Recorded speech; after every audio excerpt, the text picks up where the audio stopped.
Donc bonjour à tous, j'espère que vous allez bien. Donc on nous voilà pour une nouvelle vidéo.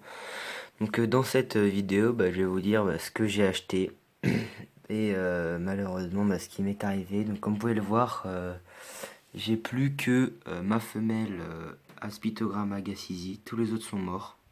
Je suis vraiment déçu. Parce qu'ils me les ont passés, en fait ils étaient déjà malades. J'ai remarqué qu'ils avaient, enfin très tard, j'ai remarqué qu'ils avaient des maladies. Du coup, je suis un peu dégoûté. Donc j'ai fait des traitements d'eau, tout ça. Et je suis allé voir et tout va bien dans mon eau. Du coup, j'ai racheté Donc désolé si vous entendez du bruit derrière, hein, c'est parce qu'il y a des travaux chez moi. Donc j'ai racheté des œufs de poisson, mais un peu plus gros quand même que ceux-là. Donc je vous montre parce qu'ils sont de l'autre côté. Attention, ils passent là. Et hop, je vais vous montrer. Donc je vous laisse deviner un peu ce que c'est. Qui sont un peu plus gros. Bon, on va garder le suspense. Donc, voici la femelle, qui est pas très très belle, mais le mâle, le voici. Donc, ce sont des Colisalalia. Donc, ce sont des poissons hein, qui font des nids de bulles aussi, comme les combattants. Donc, vous pouvez voir comme qu'il est un peu gros. Enfin, il est même très très gros. Il peut pas passer dans la de coco. Donc, il est vraiment vraiment énorme en fait.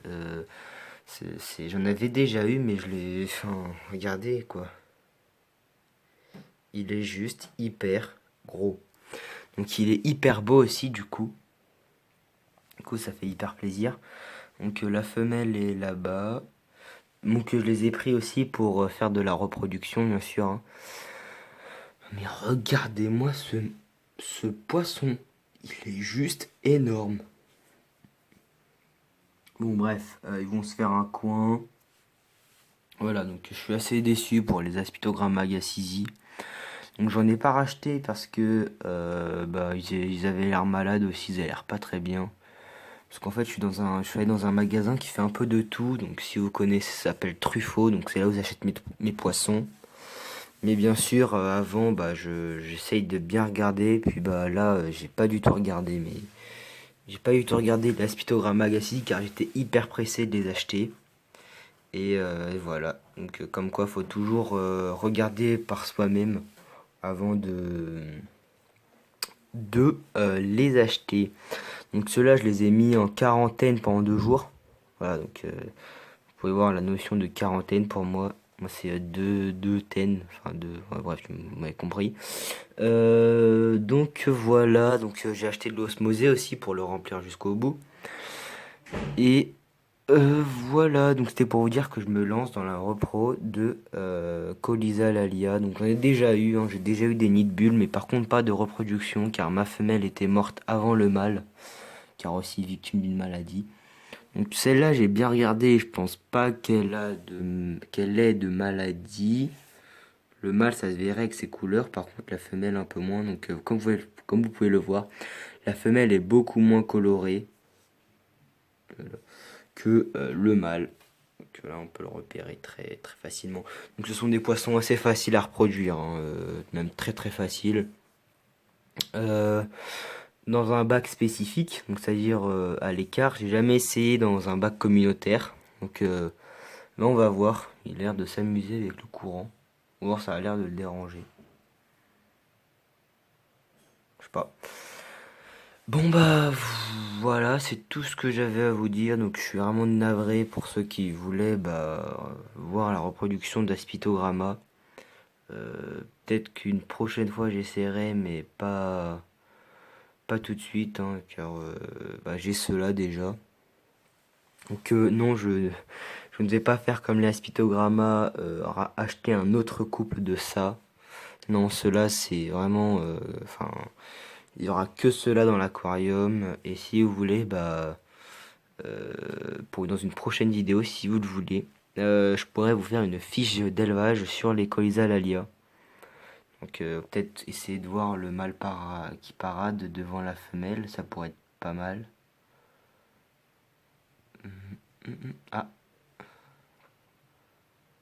donc c'est pas comme les combattants, vous pouvez voir la différence quand il enfin, comment dire, quand il déploie ses nageoires. et quand il les déploie pas, donc vous pouvez pas avoir une grande différence, hein. Alors que les combattants, bah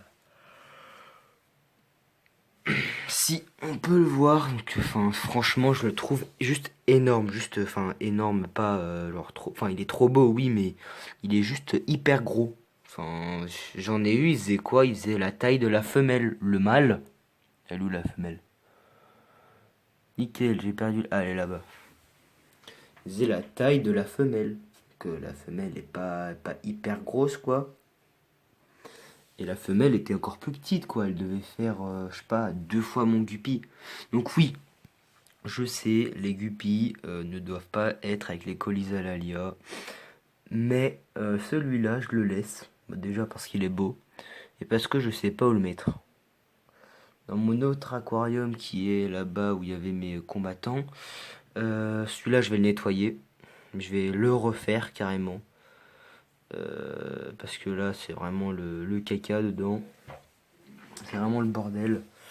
Donc je vais le refaire. Et pas, je vais pas le mettre avec les bébés guppies, car au cas où, si jamais il les mange, je sais que souvent il les mange pas, mais au cas où. Donc voilà, c'était une petite vidéo pour vous dire ça. Et puis bah à plus dans une prochaine vidéo. Et n'oubliez pas, si jamais vous voulez plus d'infos sur les Colisalalia, par exemple une fiche d'élevage, dans une prochaine vidéo, n'hésitez pas à mettre des pouces bleus ou alors à me dire dans les commentaires. Et puis si jamais tu as des questions autres, pose-les-moi dans les commentaires, ça me ferait hyper plaisir. Voilà, salut, dans une prochaine vidéo.